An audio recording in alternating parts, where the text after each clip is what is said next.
Whenever you feel stuck, tired, burned out, and just feel like there's something wrong with your life, what do you usually do at the time? Most people are taught that whenever your productivity levels aren't high, your only solution is to push yourself a little bit more. Break the resistance, finding some solace in the hard work. But how many of us have ever actually felt better by doing so? You can implement so many different habits in your life, from exercising to eating healthier, doing a lot of mindful activities, starting your own business, reading more, and even cutting some of the time you spend on your phone. And while all of those habits may be nice, they still ignore one of our biggest problems. We all want to live life and face productivity in a linear way. The more we work, the more successful we become. The more hours we put into a project, the better that project will be. In our minds, more time and resources equal more success. But here's what we should be asking. Were we as humans even created, built, and wired like that? With cyclical living, there is an opportunity to flow with life instead of moving against it. You are able to gain back control by understanding what your body and mind need and cater to those needs instead of throwing them beneath the rug. With cyclical living, you look at your day and night cycle, at the month and season to understand how you relate to those changes and what they mean to you and your productivity.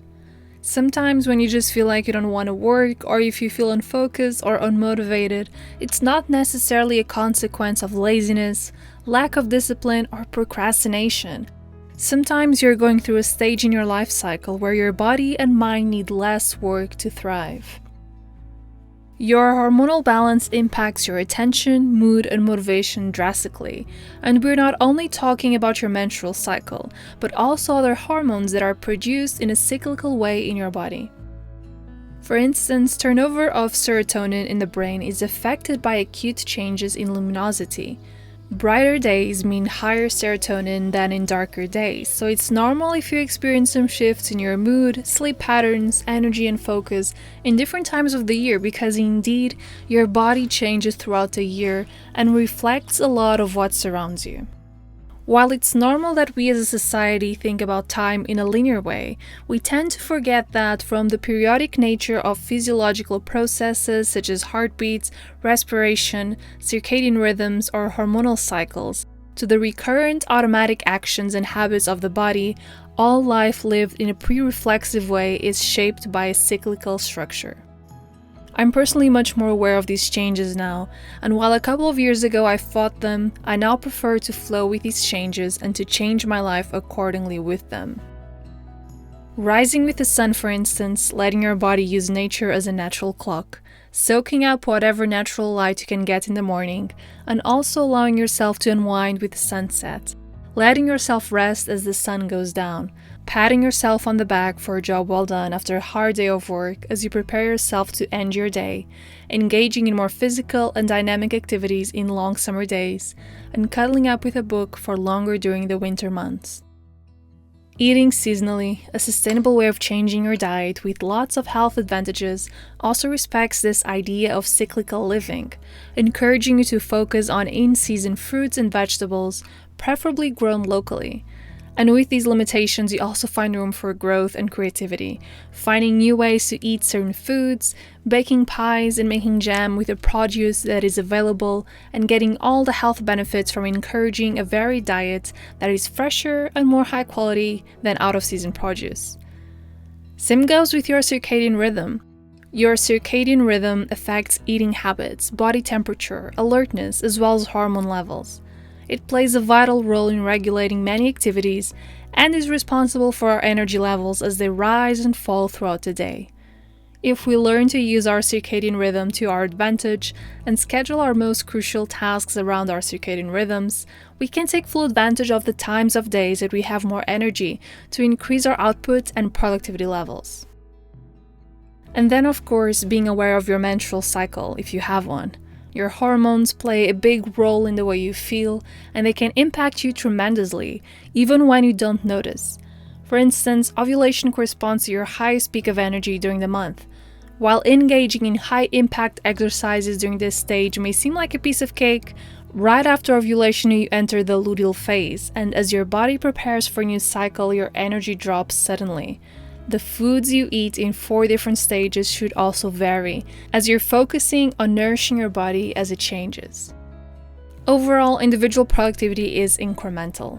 Each iteration of a productivity cycle allows you to reinforce, reevaluate, and rebuild your habits and tools, which in turn make you more aware of your own capabilities, strengths, and weaknesses. This means that your downtime is productive as well. Your slumps aren't bad, they're needed.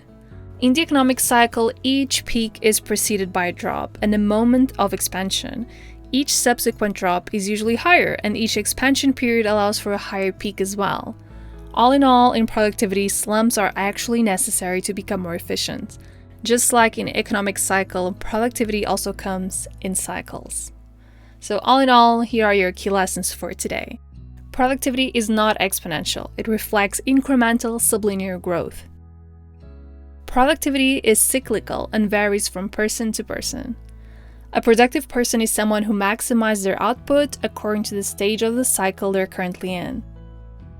Being cyclical, productivity allows everyone to restart despite past failures. As such, it is important to be flexible with your time, and if you feel like you don't have enough time to learn because you're swamped with work, finding a place to learn that allows you to actually learn at your own pace is fundamental. So if you're interested in science, maths, and technology, I highly recommend taking a class on probability fundamentals. The kind of skill you'll apply on a daily basis, even if your job, like mine, has nothing to do with actual science.